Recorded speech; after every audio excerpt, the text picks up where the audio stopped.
Boa noite, irmãos, graça e paz do Senhor a todos, amém? Gostaria de convidá-los a abrir a palavra do Senhor nesta noite para a meditação na Escritura Sagrada, na carta que Paulo escreveu aos Coríntios, a sua primeira carta, no capítulo 15, a partir do verso 1. Eu não sei quantos irmãos nesses dias próximos à chamada Semana Santa tiveram a oportunidade de ir a alguma encenação da chamada Paixão de Cristo ou assistiram a algum filme relacionado a esse tema. O fato é que existe particularmente dois filmes que estão em cartaz, um que tem como título O Jovem Messias e outro que acabou de sair de cartaz semana passada, na verdade, chamado Ressurreição. Esses dois filmes fazem parte de uma leva de filmes que estão sendo, nos últimos meses, nos últimos anos, trazidos ao conhecimento do grande público na indústria cinematográfica. Alguém disse que o melhor do cinema religioso aconteceu nos últimos anos, porque alguém descobriu que cristãos consomem um produto religioso chamado filme bíblico. Foi assim que os 10 Mandamentos, uma adaptação da novela da Record, veio a público, assim também como Milagres no Paraíso, Deus Não Está Morto, parte 2, Nos Passos do Mestre e os que eu citei, O Jovem Messias e também o filme Ressurreição. Eu não tive a oportunidade de assistir o filme Ressurreição ainda, mas assisti o trailer. E a história basicamente é uma tentativa de falar sobre a ressurreição de Cristo, da perspectiva não dos apóstolos, não de um cristão, mas de um incrédulo. Um tribuno romano chamado Clávius, que teria a incumbência dada por Pôncio Pilatos de descobrir, afinal de contas, onde os discípulos de Jesus esconderam o corpo dele. Porque o imperador visitaria ali aquela região e eles tinham medo de que alguém resolvesse dizer que ele havia ressuscitado e algum levante religioso, de ordem religiosa, pudesse contestar o poder e o domínio do Império Romano. Então, na narrativa ficcional, é dada a ordem a este homem para que ele procure o corpo de Jesus, para que todo tipo de mito seja desfeito, para que todo tipo de ideia de que ele de fato é Deus e houvera ressuscitado pudesse cair por terra. A trama é muito parecida com um outro filme de alguns anos atrás, chamada O Corpo, com Antônio Bandeiras. Alguns de vocês certamente devem ter assistido. E a ideia básica é, se descobrirem um corpo, então o mito da ressurreição terá caído por terra. Essa história, ou essa tentativa, é uma tentativa de alguns anos, de algum tempo, e que deixa muito claro que, de fato, da perspectiva daqueles que contestam a ressurreição de Jesus Cristo, achar o corpo é basicamente como achar o autor de um crime, o crime de proclamar que Jesus é Deus e ressurgiu. Nesse domingo que nós estamos encerrando à noite, a série de mensagens, os últimos momentos de Jesus, quando falamos da ceia, do Getsêmani, da cruz domingo passado, e agora vamos falar da ressurreição, o desejo do meu coração é que nós possamos refletir juntos sobre esse episódio, que normalmente lembramos dele apenas e tão somente uma vez por ano, justamente naquele chamado Domingo da Ressurreição. Mas que é não apenas fundamental para a fé cristã, como mais do que isso, é algo que mobiliza a fé cristã para ser tudo aquilo que Deus desejou que ela fosse, uma força de transformação da vida aqui e agora, e não apenas uma crença, uma esperança vaga no futuro. É com esse objetivo que eu lhe convido, então, a abrir a palavra de Deus em 1 Coríntios, capítulo 15, a partir do verso 1, porque é lá que a gente encontra a maior, mais abrangente, mais exaustiva exposição da crença da igreja cristã, da revelação da palavra de Deus sobre a ressurreição de Jesus. Se você está sem a Bíblia, você vai poder acompanhar na projeção em ambos os lados da plataforma. Vamos ler juntos? Eu leio, os irmãos podem acompanhar. Diz assim a palavra de Deus, Paulo escrevendo aos Coríntios: Irmãos, eu venho lembrar-vos o evangelho que vos anunciei, o qual recebestes e no qual ainda perseverais. Por ele também sois salvos, se retiverdes a palavra, tal como vos-la preguei, a menos que tenhais crido em vão. Antes de tudo, vos entreguei o que também recebi. E Paulo então expõe o que ele recebeu, que é a essência do evangelho. Que Cristo morreu pelos nossos pecados, segundo as Escrituras, e que foi sepultado e ressuscitou ao terceiro dia, segundo as Escrituras. E apareceu a Cefas, Simão Pedro, e depois aos 12. E depois disto foi visto por mais de 500 irmãos de uma só vez, dos quais a maioria sobrevive até agora, porém alguns já dormem. Depois foi visto por Tiago, mais tarde por todos os apóstolos, e afinal, depois de todos, foi visto também por mim, Paulo, como por um nascido fora do tempo. Porque eu sou o menor dos apóstolos, que mesmo não sou digno de ser chamado apóstolo, pois persegui a igreja de Deus. Mas pela graça de Deus sou o que sou, e a sua graça que me foi concedida não se tornou vã. Antes trabalhei muito mais do que todos eles. Todavia, não eu, mas a graça de Deus comigo. Portanto, seja eu ou sejam eles, assim pregamos e assim crestes. Que Deus abençoe a sua palavra lida. Amém. Vamos falar com Deus? Vamos pedir a sua bênção? Ó Deus amado e querido Pai, nós rogamos que o Teu Espírito Santo traga ao nosso coração a plena iluminação para entendermos a Tua palavra. Pedimos que o Senhor nos dê graça para compreender para além do raciocínio humano, que o Senhor santifique a maneira de pensarmos nesta hora, quando a Tua palavra será exposta, de tal maneira que possamos de fato compreender para além da letra que está escrita. Possamos entender esse fato inconteste que transforma completamente a nossa percepção sobre a vida, e sobre a vida aqui e agora e também aquela na eternidade. Dá-nos, pois, a cada um dos que estão aqui e também dos que assistem pela TV, pela internet, a palavra que o Senhor separou para nós nesta ocasião. Fala conosco, Senhor, é o que nós oramos em nome e para a glória de Jesus Cristo.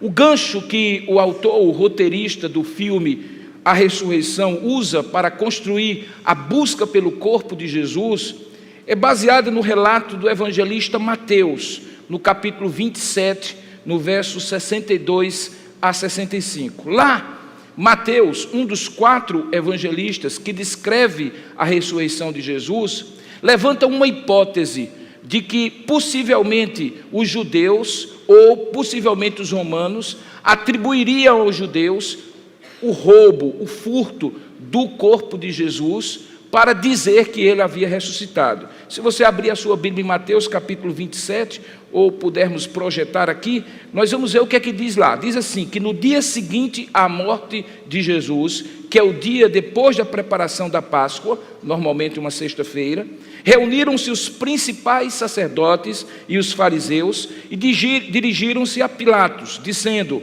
Senhor, lembramo-nos de que aquele embusteiro, referindo-se a Jesus, enquanto vivia, disse: depois de 3 dias ressuscitarei. Ordena, pois, que o sepulcro seja guardado com segurança até o terceiro dia, para não suceder que, vindo os discípulos, o roubem, e depois digam ao povo: ressuscitou dos mortos, e então será o último embuste pior do que o primeiro. Disse-lhes então Pilatos: aí tendes uma escolta, ide e guardai o sepulcro como bem vos parecer. Indo eles, montaram guarda ao sepulcro, selando a pedra da porta, da abertura do sepulcro, e deixando ali uma escolta. Fica tão muito claro que Mateus já tinha detectado que era uma possibilidade a ideia de que eles imaginavam que alguém ou os discípulos roubarem o corpo de Jesus e dizerem que ele havia ressuscitado. Por conta disso, então, o filme traça todo um roteiro, tentando demonstrar que havia um corpo, e que aquele corpo, uma vez descoberto, provaria que o mito da ressurreição não era nada mais do que isso, um mito. O comentário da Bíblia de Genebra, que alguns de vocês têm, afirma que cada evangelho trata da ressurreição à sua própria maneira. Embora nenhuma descreva, ou nenhum dos evangelhos, descreva exatamente como a ressurreição aconteceu. O que aconteceu no corpo de Jesus para que ele pudesse sair daquele túmulo ao terceiro dia. A Bíblia diz que traça-se todos os evangelistas, a partir dos evangelistas, um esboço comum. Qual seja, primeiro, que o túmulo estava vazio; segundo, que os próprios discípulos demoraram a acreditar que a ressurreição havia acontecido; terceiro, que foram as mulheres, Maria Madalena entre elas, que se anteciparam e foram as primeiras a ver que o túmulo estava vazio; e quarto, que ele começou a aparecer a partir do terceiro dia. No texto que nós lemos de 1 Coríntios capítulo 11, fica claro que Jesus aparece por um período de 40 dias a muitas pessoas. Houve encontros pessoais, íntimos, de Jesus com o seu pequeno grupo de apóstolos. Vocês se recordam, por exemplo, daquele momento em que eles estavam reunidos, Tomé não estava presente, e ele então aparece para os seus discípulos. Alguém diz a Tomé que ele havia aparecido, e Tomé disse: eu só acredito se eu vir. E então Jesus aparece para Tomé, chegando a convidá-lo para que ele coloque os dedos nos buracos dos pregos e assim por diante. Como também houve encontros mais abrangentes. Aqui no texto nós encontramos Paulo dizendo que ele chegou a aparecer para mais de 500 pessoas ao mesmo tempo. E algumas, ou a grande maioria destas 500 pessoas, ainda estava viva quando a carta de Paulo aos Coríntios foi escrita. De modo que, por 40 dias, Jesus aparece até aquele dia em que ele é assunto aos céus. Está descrito em Atos capítulo 1, a continuação do Evangelho de Lucas. E então, por esses 40 dias, apesar da busca dos romanos e dos judeus por desacreditar a ressurreição, havia testemunhas oculares, havia pessoas que estavam ali crendo porque estavam vendo Jesus aparecendo. No versículo 12, conforme você pode ver aqui na exposição da palavra, o apóstolo diz e reconhece que alguns negavam a ressurreição de Cristo, porque na verdade eles negavam a possibilidade de qualquer tipo de ressurreição. Veja que no versículo 12 que nós lemos, ele diz assim: ora, se é corrente pregar-se que Cristo ressuscitou dentre os mortos, como, pois, afirmam alguns dentre vós, dentre os coríntios, que Cristo não ressuscitou ou que não há ressurreição de mortos? Então Paulo é instigado, desafiado a escrever todo este capítulo 15, porque alguns na igreja de Corinto começaram a descrer que Jesus Cristo havia ressuscitado. Paulo então demonstra em todo esse capítulo que a ressurreição dos que creem está intimamente relacionada à ressurreição do próprio Cristo. De modo que não apenas se Cristo não houvesse ressuscitado, toda a história do cristianismo cairia por terra, mas a própria crença na ressurreição dos mortos, na minha e na sua ressurreição, também cairia por terra. Então fica muito claro, irmãos, em todo o texto que você pode depois ler completamente, eu recomendo que você o faça, que Paulo tinha em mente dois desafios, que são inclusive os nossos desafios nesta noite para a pregação. Primeiro desafio, demonstrar que a ressurreição de Cristo foi verdadeira, um fato histórico, e o significado teológico desta ressurreição.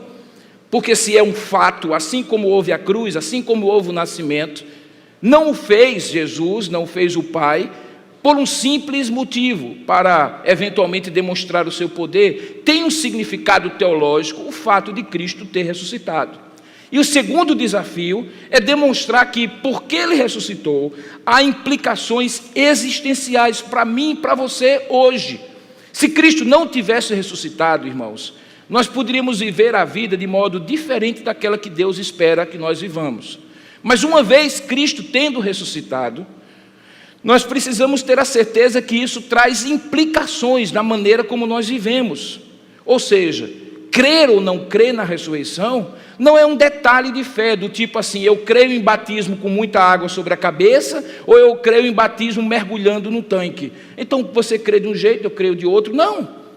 Quando se trata de ressurreição, nós estamos falando de alguma coisa que é central. Se você olhar no texto, você vai ver, por exemplo, que no versículo 3, Paulo deixa muito claro que a ressurreição é um item daquilo que nós chamamos de querigma, o núcleo da proclamação da igreja primitiva, aquilo que em qualquer sermão tinha que estar. E o núcleo está muito claro aqui, ele diz no verso 3, antes de tudo, vos entreguei o que também recebi. E ele faz 3 afirmativas. Primeiro, que Cristo morreu pelos nossos pecados. E veja aí a explicação, segundo as Escrituras.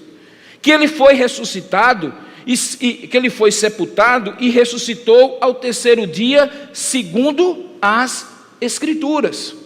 Então, se eu creio que Cristo nasceu, se eu creio que ele foi crucificado, é fundamental que eu também creia que ele ressuscitou. As implicações disso são fundamentais, portanto, para a fé cristã.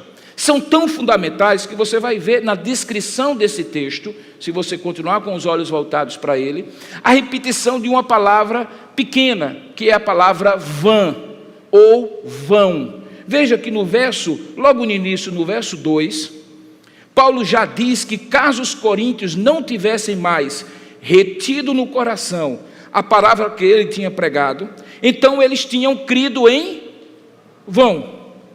Lá no verso 14, ele volta a dizer que quando a sua pregação chegou aos cristãos de Corinto, que incluía a ressurreição de Jesus, que o fato deles crerem ou não crerem era fundamental a ponto dele dizer assim, e se Cristo não ressuscitou, 2 coisas são vãs. A primeira, é vã a nossa pregação feita a vocês, e é vã a fé que vocês tiveram nessa pregação. A palavra vã, que é a mesma aqui, na verdade traduz 3 palavras diferentes que são usadas no Novo Testamento. Na primeira ocasião, a palavra que é usada aqui, quando diz que se eles não tivessem retido a palavra, verso 2, eles teriam crido em vão, é usada a palavra eike, que significa um fracasso. É como se Paulo dissesse assim, olha, tudo aquilo que eu fiz, se vocês não retiveram a fé na ressurreição de Jesus, foi um grande fracasso. De nada adiantou todo o esforço.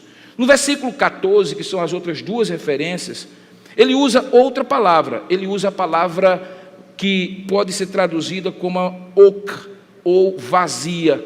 É a tradução de uma outra palavra grega que também traduz a ideia de vã. É como se a essência da pregação de Paulo fosse esvaziada, fosse completamente esvaziada, a ponto de não fazer mais sentido.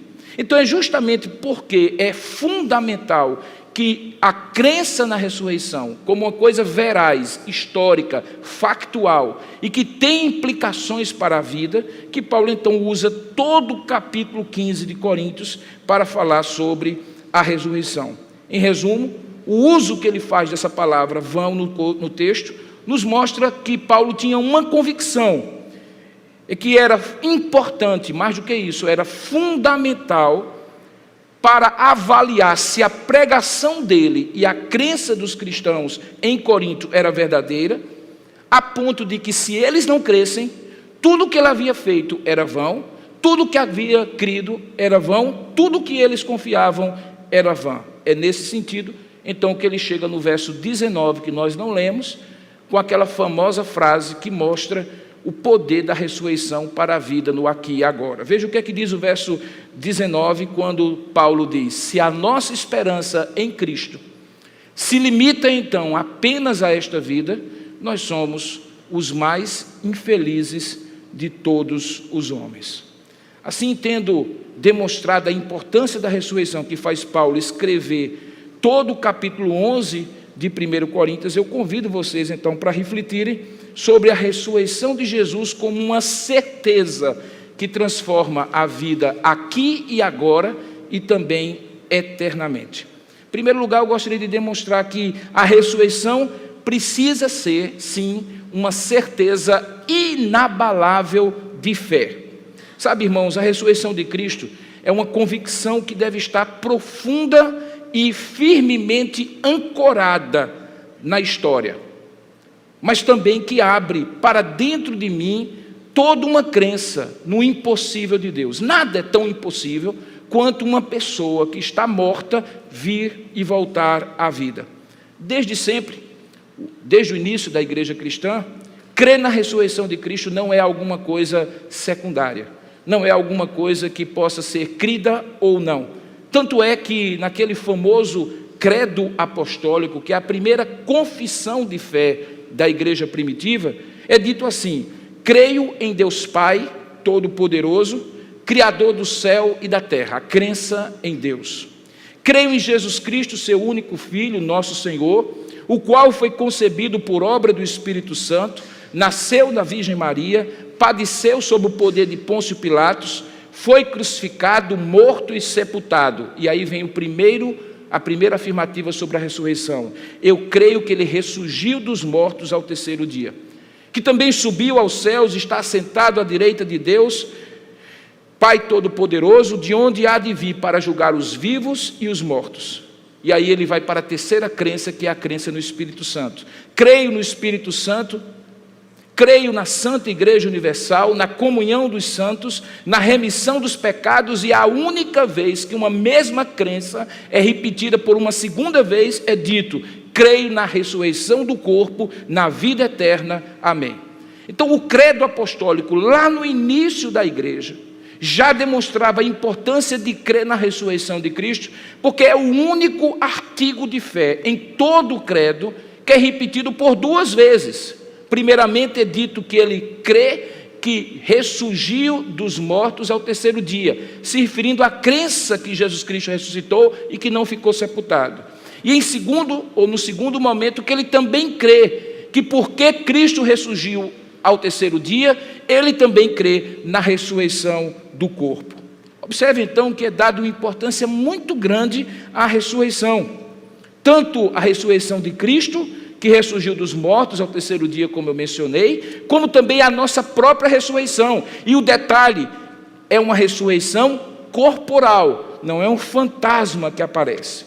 No texto de Paulo, ele afirma, como eu demonstrei, que essa crença faz parte do Evangelho, é o núcleo de fé. Jesus Cristo nasceu, Jesus Cristo morreu, Jesus Cristo ressuscitou e ele voltará. Todo o sermão na igreja primitiva, de uma forma ou de outra, tocava nesses 4 pontos. Eram as crenças fundamentais.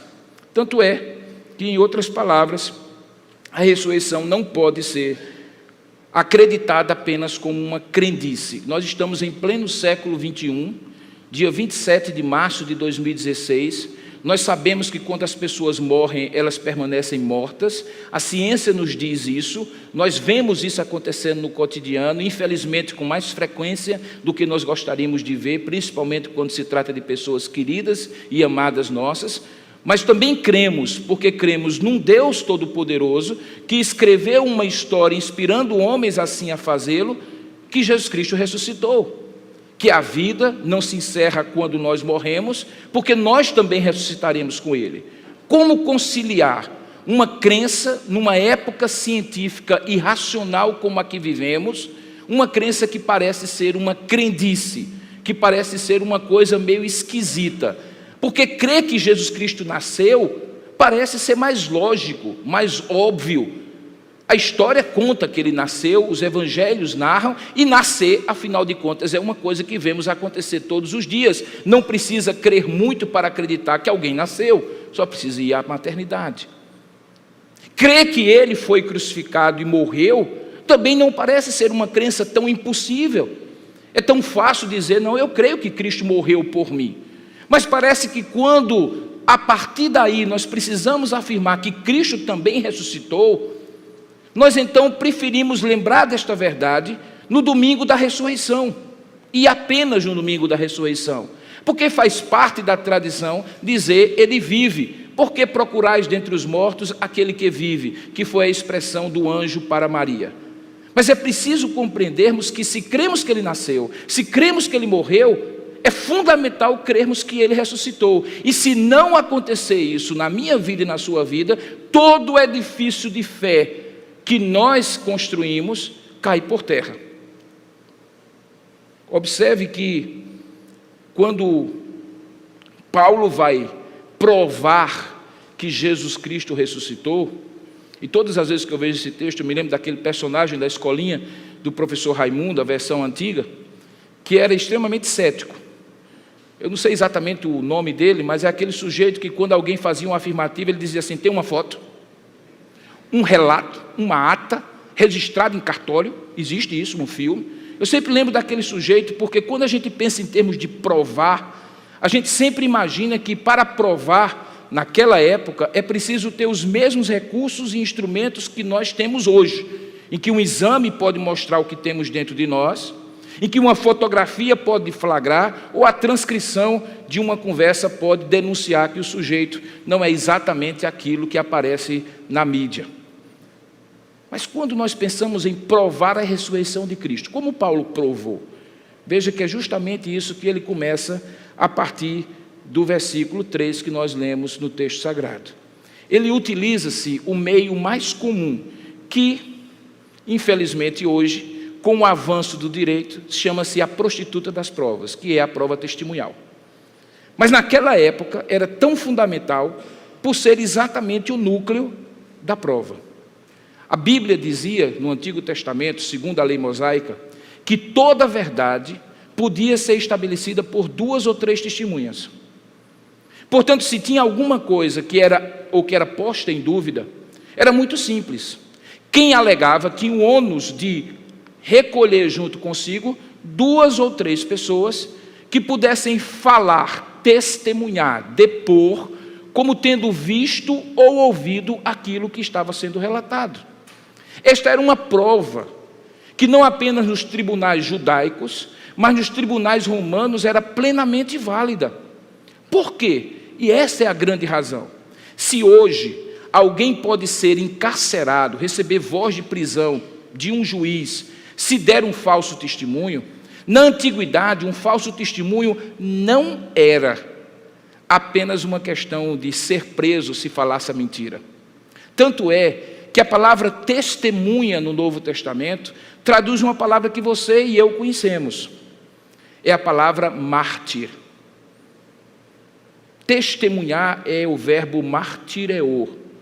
Se você lembra o que significa alguém ser mártir, então você vai entender que alguém ser testemunha era colocar a própria vida em risco caso ficasse provado que a pessoa estava mentindo. Quando Paulo, então, levanta todas essas testemunhas, ele está dizendo: eu vou chamar pessoas para a conversa, dizendo para vocês que essas pessoas viram e ouviram Jesus ressuscitado. E elas estão dispostas a ir a qualquer tribunal, sob o risco de serem martirizadas, caso estejam dizendo a mentira, e não a verdade. Paulo então levanta algumas dessas pessoas. Ele diz que Jesus apareceu ao principal dos apóstolos na época, chamado Cefas, veja o verso 5. Depois ele apareceu aos 12 no cenáculo, lembra que eles estavam ali, e Jesus aparece e diz: Pai seja convosco.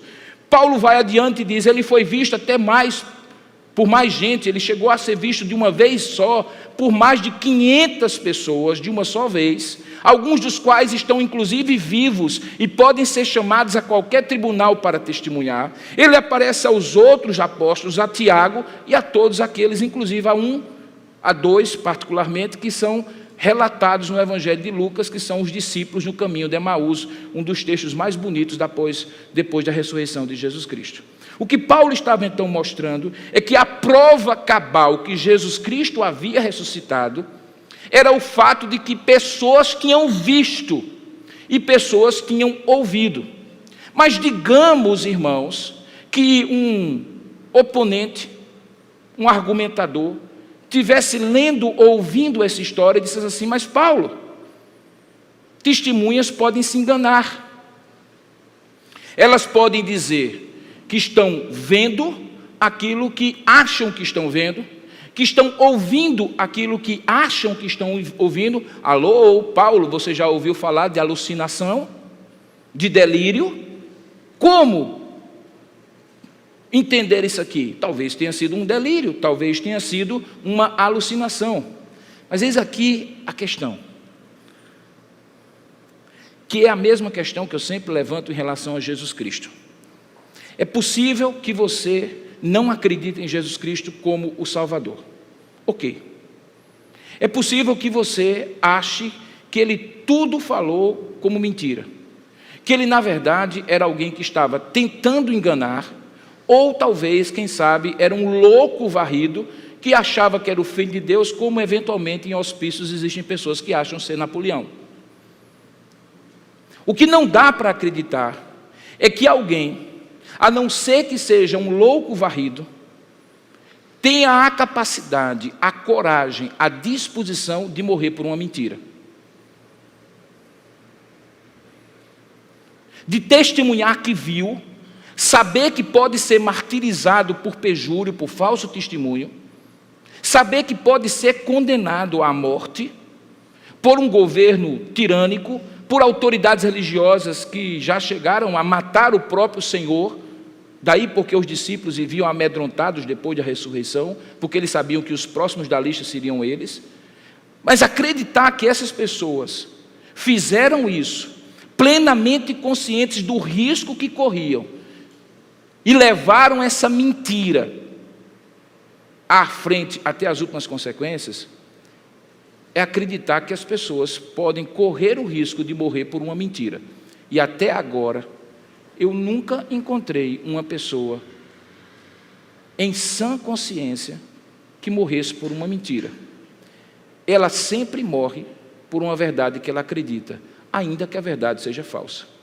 É possível, então, que essas 500 pessoas tenham sido enganadas por Jesus. É possível, então, que essas pessoas todas tenham sido enganadas pelo tempo que Jesus esteve com elas. Agora, como explicar que desde então, homens e mulheres cristãos tenham sido levados ao martírio, nos coliseus romanos, nas catacumbas de Roma, ainda hoje, em pleno século XXI, por conta desta crença, estejam sendo martirizadas no Oriente Médio, nas mãos do exército islâmico, crendo que podem e precisam confessar a Cristo, mesmo que corram o risco de morte.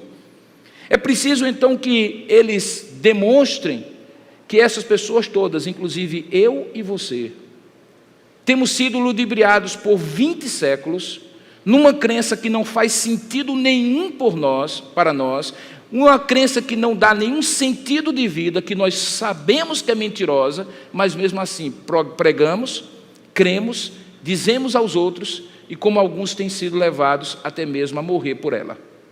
Paulo então demonstra, por conta das testemunhas e da capacidade que essas testemunhas têm de ir até as últimas consequências, que é, de fato, um fato que Cristo ressuscitou dentre os mortos.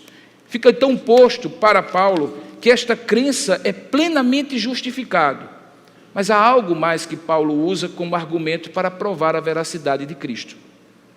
Veja que um pouquinho lá na frente, quando chega no versículo 20, que nós não lemos, Paulo faz uma digressão histórica teológica, ele faz uma argumentação teológica. Ele diz assim: me acompanhe. Nós não cremos que foi por intermédio de Adão que o pecado entrou no mundo? Sim, nós cremos. Nós não cremos que foi por intermédio do segundo Adão que a salvação entrou no mundo e o segundo Adão é Jesus Cristo? Sim, nós cremos. Ok. Então vamos à primeira premissa. Nós não cremos que quando o pecado entrou no mundo pelo pecado de Adão, todos morreram porque todos pecaram e o salário do pecado é a morte? Sim, nós cremos. Então, quando nós cremos que todos pecaram, porque Adão pecou e o salário de todos é a morte, e ao mesmo tempo nós cremos que a salvação entrou por Jesus Cristo, o segundo Adão, qual é a consequência da vinda de Jesus Cristo, se não trazer vida? Olha o que é que ele diz, verso 20. De fato, Cristo ressuscitou dentre os mortos, sendo ele a primícia dos que dormem. Visto que a morte veio por um homem, também por um homem veio a ressurreição dos mortos. Porque se o pecado leva à morte, dizia Paulo, então algo precisa levar à vida. Porque o último inimigo a ser morto, a ser destruído, é justamente a morte. E aí ele continua: porque assim como em Adão, verso 22, todos morrem, assim também todos serão vivificados em Cristo. Cada um, porém, segundo a sua própria ordem. Cristo, o primeiro, as primícias, depois os que são de Cristo na sua vinda. Paulo então faz um argumento teológico, ele diz assim: crer que Cristo ressuscitou é fundamental para entender como é que nós deixamos a vida de morte do pecado para uma nova vida. Se Cristo não ressuscitasse, nós teríamos no máximo um grande exemplo moral e ético de como viver, mas não teríamos o poder vivificador da ressurreição de Jesus Cristo. Sabíamos que éramos pecadores, ou saberíamos que éramos pecadores, que o salário do pecado é a morte, teríamos consciência disso e que precisávamos ter vida, e vida eterna, mas não teríamos o poder nem a capacidade de viver esta vida, porque Cristo havia sido derrotado pela morte. Veja, quando eu penso em Tiradentes, um mártir da Inconfidência, da liberdade no Brasil, eu fico assim impressionado com a coragem que ele teve de contestar a coroa portuguesa. Mas aquilo que ele fez não me motiva a fazer absolutamente nada, pelo contrário. Se eu puder evitar o martírio, eu evitaria. Mas quando eu ouço que Cristo morreu pelos meus pecados, foi sepultado e ficou morto por 3 dias, e depois ao 3º dia ele ressuscitou, algo acontece, porque a Bíblia diz que quando ele sobe aos céus, ele envia o seu Espírito Santo para não nos deixar órfãos. E é justamente esse Espírito Santo que infunde em mim e em você uma convicção tal de que Cristo ressuscitou e que Ele está vivo, que faz sentido orar, que faz sentido falar dEle, que faz sentido ter fome e vontade de conhecer a palavra dEle. Se assim não fosse, que poder haveria na ressurreição de Jesus Cristo que impactaria a minha vida? Seria um fato histórico que não teria repercussão nenhuma à minha vida. E por falar justamente em repercussão, Paulo então adianta o argumento e vai para o segundo aspecto que eu gostaria de comentar com os irmãos nessa noite. Quando nós falamos de ressurreição e que nós iremos ressuscitar, eu quase escuto o eco de alguém dizer: é por isso que a religião é alienante, é por isso que a religião é o ópio do povo. Porque o que é que vocês religiosos e pregadores fazem? Vocês veem a situação geral do povo e dizem assim: se acalmem, vai passar logo, o que é melhor está guardado no céu, se conformem, porque o melhor está no céu. Essa linha de raciocínio marxista, que diz que a religião é o ópio do povo, de que crê no céu, na eternidade, na ressurreição de Jesus Cristo, faz com que a vida aqui perca valor, e assim a gente nem ligue para as coisas ruins, nem para as coisas boas.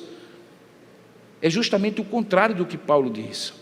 Porque o segundo argumento que ele usa é que a ressurreição de Jesus é tal certeza que não apenas está ancorada na história, mas transforma a nossa vida aqui e agora.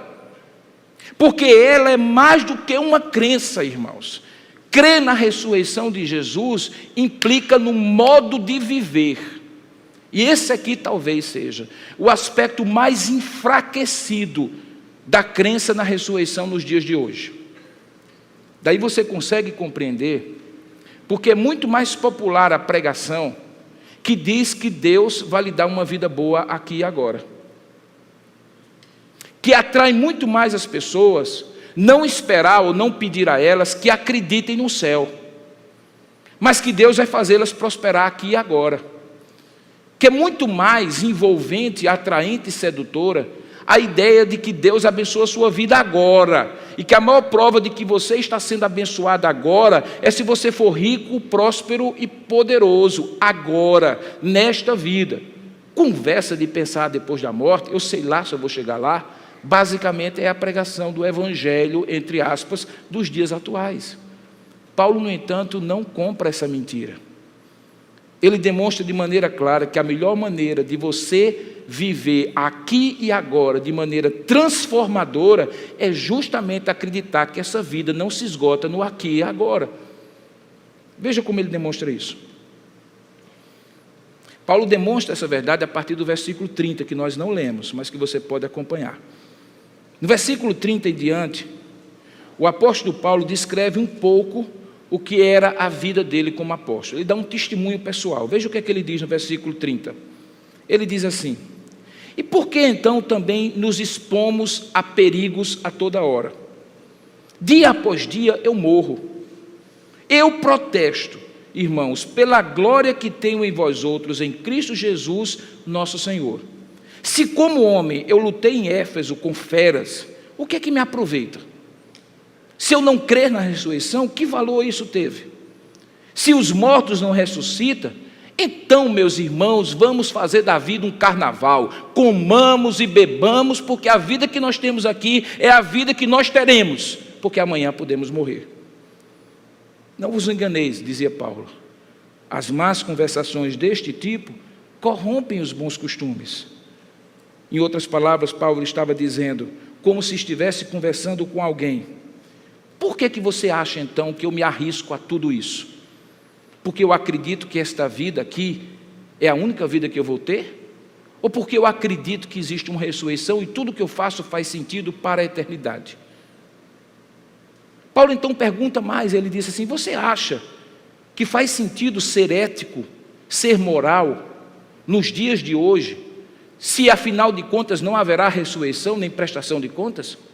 Alguém já me disse que grande parte do problema das pessoas no Brasil, da corrupção graçar e das pessoas não terem o mínimo senso de ética, é o fato de que as pessoas têm convicção de que não vão prestar contas a ninguém. Se eu não vou prestar contas a ninguém, se não existe vida eterna, se eu não vou me apresentar diante do Criador, por que ser ético? Por que ser moral? Eu vou é comer, beber, aproveitar a vida, porque essa é a vida que eu tenho. É justamente essa a ideia que Paulo combate. Ele diz: olha a minha vida. Eu era um homem que poderia estar nas altas esferas do poder. Na verdade, ele esteve. Lembra quem era Paulo? Lembra quem era Paulo? Era um dos homens mais sábios da antiguidade. Ele havia feito todo o seu curso de filosofia e teologia aos pés de Gamaliel, um dos maiores sábios judeus. Ele fazia parte do Supremo Tribunal Federal da época, o Sinédrio, 70 homens que julgavam toda questão jurídica e religiosa em Israel. Ele tinha um mandato em branco para perseguir em qualquer lugar da jurisdição do Sinédrio qualquer pessoa que fosse reconhecidamente cristão, e foi com este mandato em mão que ele saiu de Jerusalém para a cidade de Damasco, na Síria, para perseguir os cristãos. Ele inclusive relata isso. No meio do caminho ele tem um encontro com Jesus Cristo, vê uma grande luz ao meio-dia, a ponto dele ficar cego com aquele fulgor da luz, e uma voz ecoa para ele dizendo assim: Saulo, Saulo, por que tu me persegues?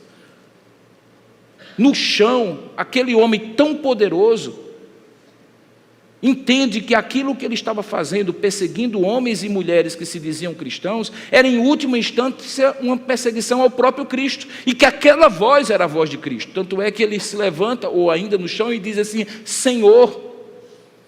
Ele reconhece que não era alguém humano, e a partir dali a vida dele é transformada. Ele tinha uma rota traçada para ser um homem de poder, dinheiro e prestígio. Deus encontra com ele e ele se torna o inverso daquilo que ele foi preparado para ser. De perseguidor, ele se transforma em perseguido. De um homem de letras, poderoso em palavras, em oratória e retórica, para destruir o cristianismo, ele usa todo esse poder de retórica, oratória e pensamento cristalino, lógico e racional, para provar que o cristianismo era verdadeiro. Ele é transformado, e aí em determinado momento ele chega e diz assim: o que é que vocês acham que aconteceu comigo? Eu encontrei o Cristo ressuscitado. Poucas pessoas pensam nisso. Paulo foi apóstolo, irmãos, não pelos mesmos motivos que Pedro, João, Tiago e os outros apóstolos foram. Você consegue entender essa diferença? Eles conviveram com Jesus. Lembra, eles eram pescadores no mar da Galileia. Jesus passou por eles e disse: vinde a mim, e eu vos farei pescadores de homens. Eles comeram, viveram, conviveram com Jesus. Viram Jesus morrer e ser ressuscitado. Paulo só passou a crer em Cristo a partir dali. Por isso que ele se chama como um nascido fora de tempo. O único Cristo que Paulo conheceu foi o Cristo ressuscitado. Ele não teve o privilégio de Pedro, João e Tiago de colocar o pão no prato de Jesus e comer com ele uma refeição pascal. Ele não viu Jesus, ele não ouviu diretamente Jesus em nenhum momento em que Jesus estava vivo antes da morte. Ele viu Jesus depois que Jesus estava vivo, depois da morte. Agora olhe direitinho para a história desse homem. Ele escreve 13 dos 27 livros do Novo Testamento. Ele planta dezenas de igrejas. Ele relata que só de naufrágio ele teve 2, 3. Foi perseguido pelos seus próprios irmãos, preso várias vezes. Esse homem se transforma no grande apóstolo Paulo, porque ele conhece Jesus ressuscitado. E é baseado nisso que ele diz: como é que vocês, coríntios, e eu digo nessa noite, como é que vocês de Tambaú dizem crer em Jesus ressuscitado e a vida de vocês não corresponde a esta crença sobrenatural? Eu conheço gente que diz que se encontrou com o pai que estava morto, com a mãe que estava morta, e que a vida mudou a partir dali. Nós dizemos que nos encontramos com o Cristo que está vivo, e aparentemente a nossa vida é vivida como se ele ainda estivesse morto. Paulo diz: essa crença na ressurreição de Cristo, se não me levar a uma vida transformada, não é uma vida transformada pela ressurreição de Cristo. Ele vai esse argumento até o final do capítulo. Se você passar uma página e chegar ao último versículo desse capítulo, você vai então entender até que ponto o apóstolo Paulo chega. Ele chega a dizer assim: portanto, verso 58, 15 e 58. Ele diz: portanto, meus amados irmãos, sede firmes, inabaláveis e sempre abundantes na obra do Senhor, sabendo que no Senhor, assim como é comigo, o vosso trabalho não é vão. O que é que Paulo estava dizendo? Eu tenho certeza, pela minha própria experiência, que crer na ressurreição de Cristo faz a vida ter sentido e faz todo tipo de sacrifício e dedicação para a obra do Senhor ter valor. Não é vão, não é vazio, não é um fracasso, simplesmente porque a ressurreição de Jesus Cristo, além de uma verdade que eu acredito que aconteceu no tempo e na história, é uma verdade que transforma a minha vida no aqui e agora, num modo de vida diferente. Portanto, esqueça a ideia que você precisa crer na ressurreição de Cristo apenas como um evento histórico. Você precisa, meu irmão, crer na ressurreição de Cristo como o poder de transformação que faz a sua vida hoje ter sentido. Porque se você acredita nisso tudo, mas a sua vida permanece inalterada, como se fosse um gráfico flat, sem nenhuma alteração, crescimento ou evolução, alguma coisa está errada na sua vida. Porque é impossível acreditar na ressurreição de Cristo e viver de si para si mesmo. É impossível acreditar na ressurreição de Cristo e ter um modo de vida que seja simplesmente algo de trabalhar, pagar as contas e depois morrer. Mas é justamente isso que, infelizmente, nós vivemos hoje. Como é que é possível, irmãos, acreditar, então, esse aqui é o ponto, que falar da ressurreição e do céu afeta a maneira como eu vivo aqui na terra? Como é possível que, ao invés de ser uma verdade alienante e idealista, a ressurreição tenha esse poder de mobilizar pessoas e recursos aqui na terra, no aqui e agora?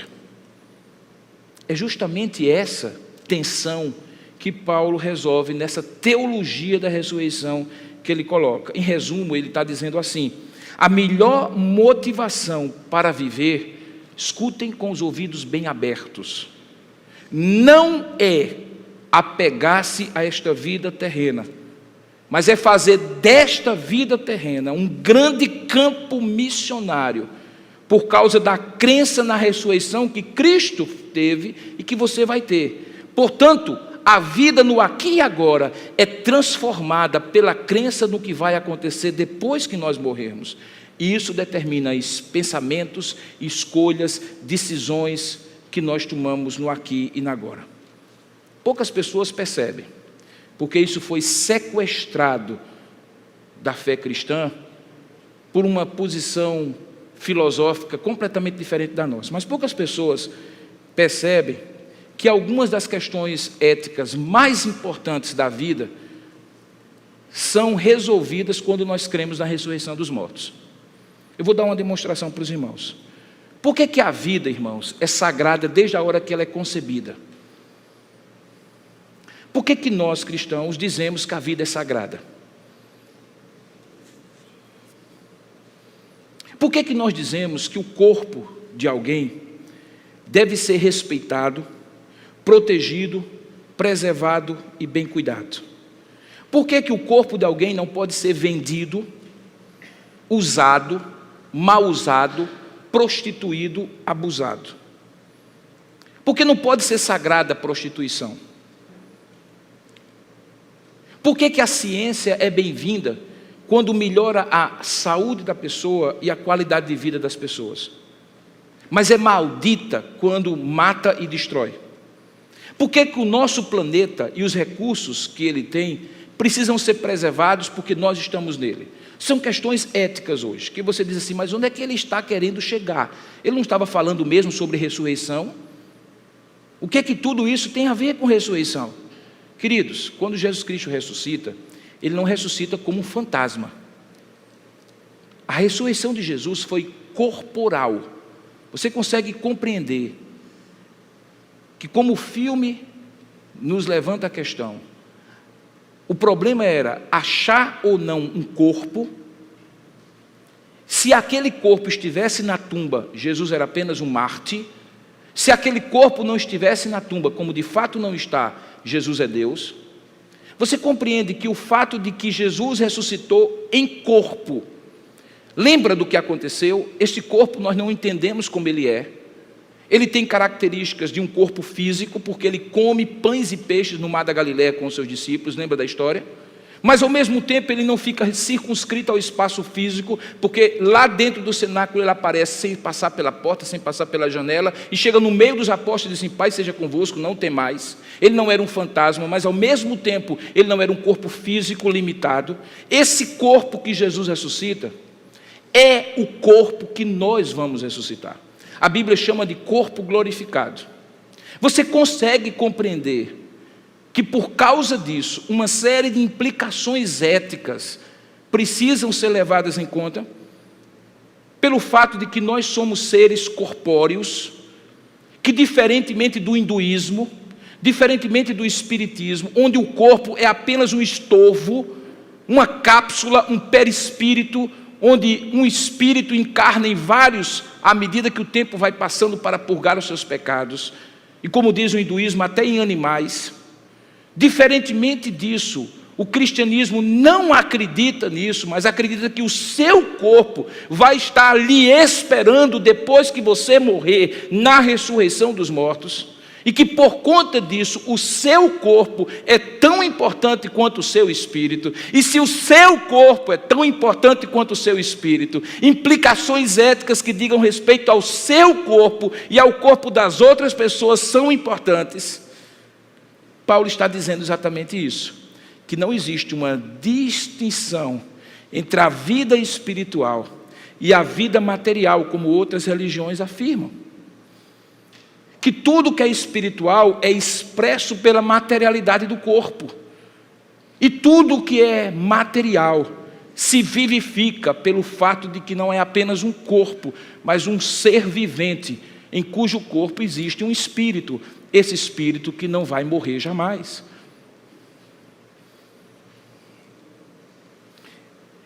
Paulo está continuando uma convicção, irmãos.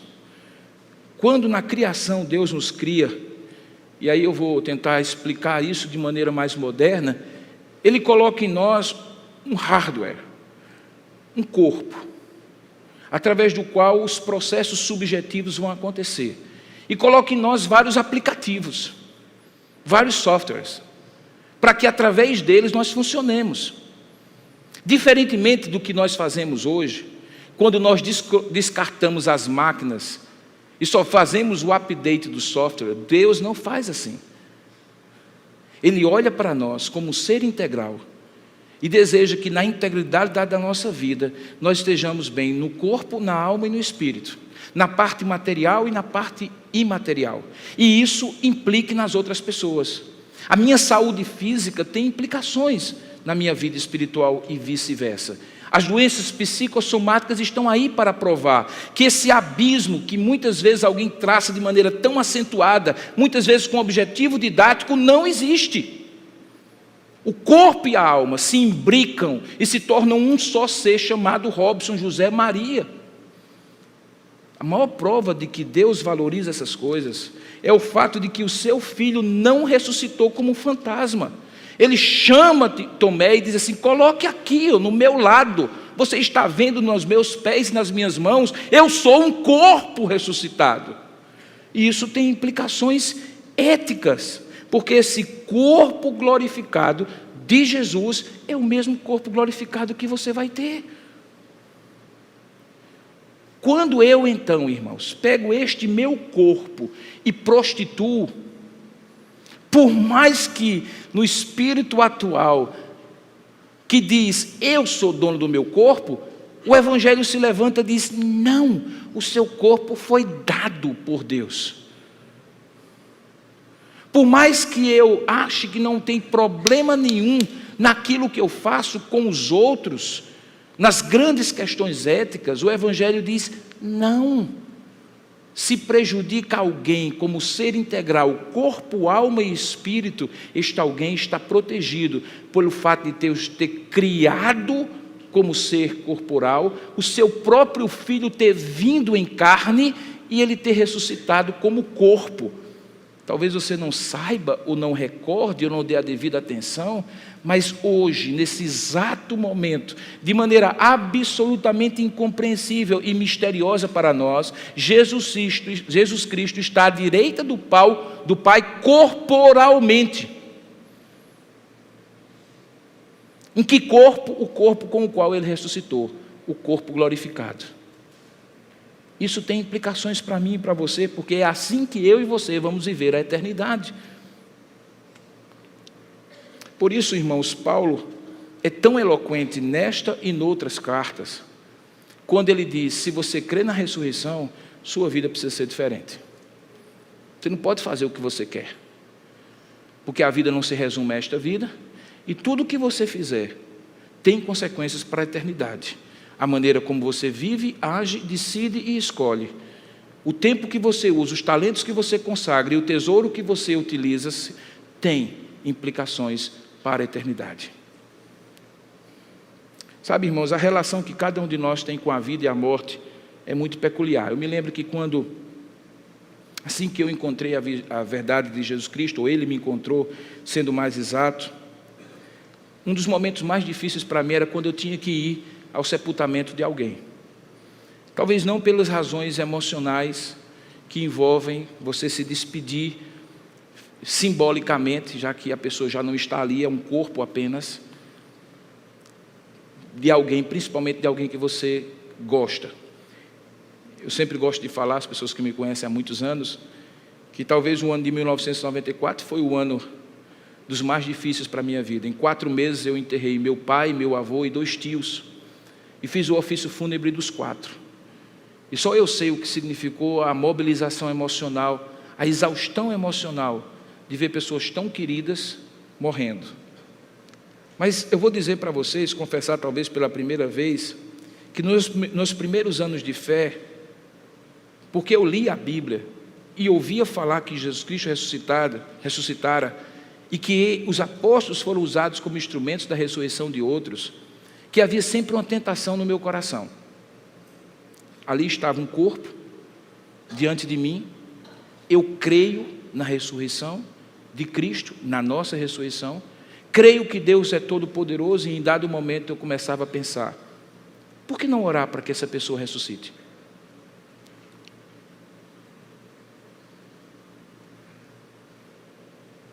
Se ele ressuscitou Lázaro, que já estava morto há 4 dias, por que não ressuscitar essa pessoa? O dilema sempre era, se eu creio na ressurreição dos mortos, por que eu tenho que esperar para que ela aconteça no futuro, se ela pode acontecer agora? Não foi assim com Jesus e os apóstolos? Essa era a inquietação naquela época. O tempo passou, obviamente a gente amadurece, e diga-se de passagem, não confunda. Quando você disser que antes, no início da sua fé, você cria de um jeito e amadureceu, cuidado para você não dizer que você virou incrédulo. Eu continuo crendo na ressurreição dos mortos e que Deus pode ressuscitar uma pessoa a qualquer momento. Mas eu comecei a compreender uma coisa. Que a ressurreição, ou acreditar na ressurreição dos mortos, não significa arbitrariamente acreditar que Cristo pode ressuscitar qualquer pessoa a qualquer hora, embora Ele possa.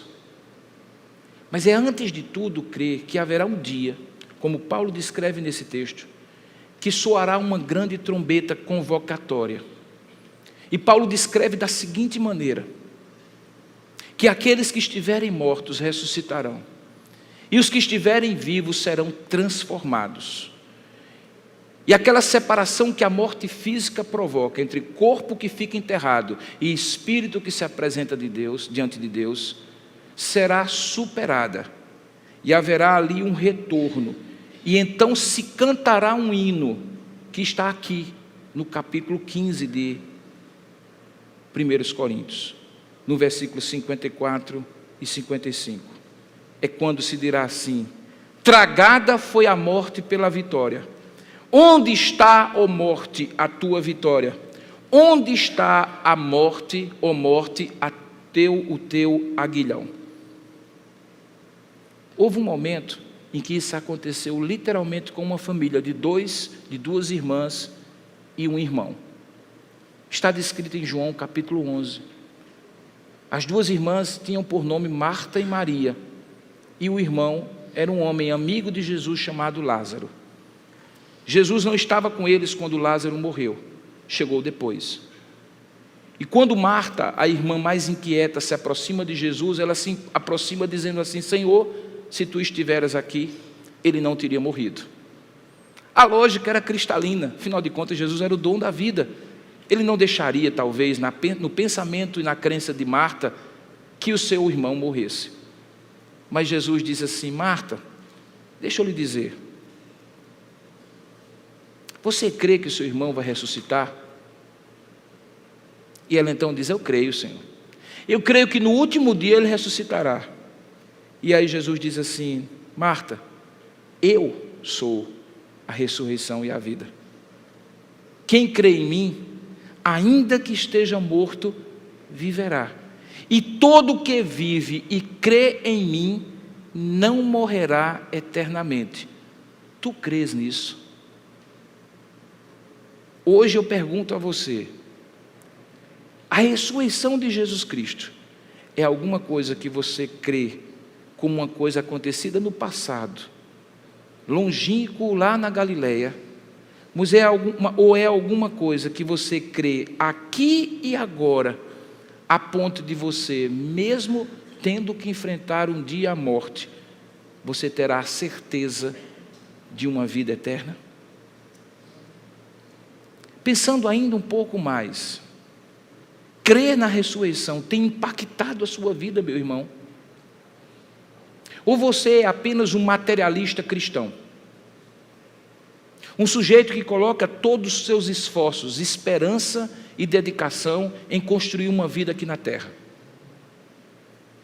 sem ter nenhuma perspectiva de eternidade. Afinal de contas, você não tem nem certezas.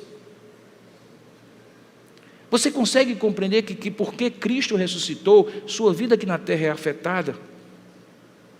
Como é que hoje, em pleno 2016, na crise que o país e o mundo sofrem, como é que, em meio de tanta dor e sofrimento, a ressurreição de Jesus Cristo pode nos dar alento, conforto e mobilização, motivação para viver? Eu lhe digo pelo menos de duas formas com as quais eu encerro esse sermão. A ressurreição precisa reordenar as suas prioridades na vida, irmão, para que os propósitos de Deus para você não se cumpram apenas na eternidade, mas comece a se cumprir aqui, agora. Em outras palavras, quem crê na ressurreição e, portanto, na eternidade, não se contenta e não pode se contentar em apenas existir aqui e agora, por algumas dezenas de anos, mesmo que eles sejam muitos. Se você acredita em Deus, acredita na ressurreição do seu filho e na sua própria ressurreição, mas isso não lhe faz um sujeito que busca primeiro o reino de Deus, que tem a sua agenda aberta para o que o Senhor quiser dispor do seu tempo, do seu talento e do seu tesouro. Se você é alguém que não se transforma em um marido melhor, em uma mulher melhor, em um filho melhor, em um pai melhor, em um vizinho melhor, em um cidadão melhor, eu posso garantir a você que não haverá nada na terra que lhe motive tanto do que o fato de que um dia tudo isso vai acabar, mas tem tudo isso que nós fazemos implicações para a eternidade. E aqui eu me valho de C.S. Lewis, na sua famosa citação, ele diz assim, e preste bem atenção nas suas palavras: tudo aquilo que não for eterno é eternamente inútil. Sabe aquela casa? Ela vai ficar. Sabe aquele carro? Ele vai ficar. Sabe aquele prestígio, aquela fama, aquele diploma, aquele título? Eles vão ficar. Sabe aquelas coisas pelas quais você magoou pessoa, matou gente, literalmente, ou não? Elas vão ficar. Acreditar na ressurreição de Cristo nos dá a perspectiva da eternidade e nos torna mais felizes, porque justamente é este o argumento de Paulo. Porque se nós crermos que toda a nossa vida se resume a esta terra, se a nossa esperança se limita apenas a esta vida, nós somos os mais infelizes de todos os homens. Os consultórios estão cheios de gente infeliz, buscando ter as coisas da vida, e quando as encontra e consegue, sem saber o que fazer com elas. Porque o ser humano não é um corpo apenas, mas é um corpo que vai ressuscitar, que tem eternidade, perspectiva eterna. Segundo, lembre-se que fé boa é fé que leva a você viver bem na terra, ou você bem viver na terra. Em outras palavras, acreditar certo leva a viver certo. No filme, há uma parte do trailer, e eu estou esperando que eu consiga assistir o filme inteiro, que tem uma frase muito interessante. Quando alguém se aproxima de Clávius, que é o tribuno, depois de uma luta em que ele não encontra o corpo, obviamente, ele está abatido, não cumpriu a sua missão, o imperador está para chegar, Pôncio Pilatos está para chamá-lo à ordem pelo que ele não conseguiu fazer, e então alguém pergunta para ele: do que é que você tem medo?